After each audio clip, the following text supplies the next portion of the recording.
ಏನ್ ಬೇಕಾದ್ರೂ ಮಾಡ್ಬೋದಪ್ಪ. ರಾಗಿ ಮುದ್ದೆ ಮಾತ್ರ ಮಾಡಕ್ಕಾಗಲ್ಲ. ಕೆಲವು ಸಲ ಗಂಟಾಗುತ್ತೆ, ಕೆಲವು ಸಲ ತುಂಬಾ ಗಟ್ಟಿ ಆಗುತ್ತೆ, ಕೆಲವು ಸಲ ತುಂಬಾ ತೆಳ್ಳಗಾಗ್ಬಿಡುತ್ತೆ ಅನ್ನೋ ಯೋಚನೆಯಲ್ಲಿದ್ದೀರಾ? ಚಿಂತೆನೇ ಬೇಡ. ಫಟಾಫಟ ಅಂತ ನನ್ನ ಅಕೌಂಟ್ ಫಾಲೋ ಮಾಡ್ಕೊಂಡು ಈ ವಿಡಿಯೋ ಸೇವ್ ಮಾಡ್ಕೊಳ್ಳಿ. ಯಾವುದೇ ತುಪ್ಪ ಅಥವಾ ಬೆಣ್ಣೆ ಇಲ್ದಂಗೆ ಸಖತ್ ಸಾಫ್ಟ್ ಆಗಿ ರಾಗಿ ಮುದ್ದೆ ಯಾವ ರೀತಿ ಮಾಡೋದು ಅಂತ ನೋಡೋಣವಾ?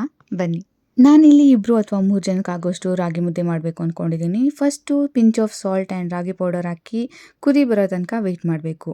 ನಂತರ ರಾಗಿ ಪೌಡರ್ ಹಾಕ್ತಾ ಹಾಕ್ತಾ ತಿರುಗಿಸ್ತಾ ಇರಬೇಕು. ಕೆಲವರು ಒಂದೇ ಸತಿ ರಾಗಿ ಪೌಡರ್ ಹಾಕಿ ತಿರುಗಿಸ್ತಾರೆ. ಸೊ ನೀವು ಆ ಥರ ಮಾಡಿದ್ರೆ ಕೆಲವು ಸಲ ಗಂಟಾಗ್ಬಿಡುತ್ತೆ ಆ್ಯಂಡ್ ಕನ್ಸಿಸ್ಟೆನ್ಸಿ ಬರಲ್ಲ. ಅದಕ್ಕೆ ಬಂದಮೇಲೆ ಒಂದು ತಟ್ಟೆ ಅಥವಾ ಪ್ಲೇಟ್ ಕ್ಲೋಸ್ ಮಾಡಿ ಲೋ ಫ್ಲೇಮಲ್ಲಿ 5 to 10 ಮಿನಿಟ್ಸ್ ಬೇಯಿಸ್ಕೊಬೇಕು. ನಂತರ ಸ್ವಲ್ಪನೂ ಗಂಟಿಲ್ದಂಗೆ ಮುದ್ದೆನ ನೀಟಾಗಿ ನಾದ್ಕೊಬೇಕು. ಇದೇ ಥರ ಪ್ರೊಸೆಸ್ನ 2 to 3 ಟೈಮ್ಸ್ ಮಾಡಿದ್ರೆ ಸಖತ್ ಸಾಫ್ಟ್ ಆಗಿರೋ ಮುದ್ದೆ ರೆಡಿ ಆಗುತ್ತೆ. ಮೇನ್ ಥಿಂಗ್ ಏನು ಅಂದರೆ ನೀವು ಯಾವುದನ್ನ ಪ್ಲೇಟ್ ಅಥವಾ ಲಿಡ್ ಕ್ಲೋಸ್ ಮಾಡಿ ಮುದ್ದೆನ ಚೆನ್ನಾಗಿ ಬೇಯಿಸ್ಕೊಬೇಕು.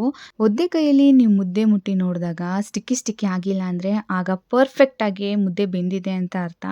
ಸೊ ಆ ಟೈಮಲ್ಲಿ ನೀವು ಮುದ್ದೆ ಕಟ್ಬೋದು. ಮಕ್ಕಳಿಗೆ ಈ ರೀತಿ ಮುದ್ದೆ ಮಾಡಿಕೊಡೋದ್ರಿಂದ overall growth and development ತುಂಬಾ ಚೆನ್ನಾಗಾಗುತ್ತೆ. It's a powerful source of natural calcium ಅಂತಾನೆ ಅನ್ಬೋದು. ಡಯಾಬಿಟಿಸ್ ಪೇಷಂಟ್ಸ್ಗಾಗಲಿ, ವೆಯ್ಟ್ ಲಾಸ್ ಜರ್ನಿಲಿ ಇರೋರ್ಗಾಗಲಿ ಅಥವಾ ಐರನ್ ಡೆಫಿಷಿಯನ್ಸಿ ಇರೋರ್ಗಾಗಲಿ ದಿನದಲ್ಲಿ ಅಟ್ಲೀಸ್ಟ್ 1 ಬಾರಿ ಮುದ್ದೆ ತಿನ್ನೋದ್ರಿಂದ ತುಂಬಾ ಅಂದರೆ ತುಂಬ ಬೆನಿಫಿಟ್ ಸಿಗುತ್ತೆ. ಮತ್ತಷ್ಟು ಫುಡ್ ರೆಸಿಪೀಸ್ ಬೇಕು ಅಂದರೆ ನನ್ನ ಅಕೌಂಟ್ ಫಾಲೋ ಮಾಡೋದು ಮಾತ್ರ ಮರಿಬೇಡಿ. Thank you so much.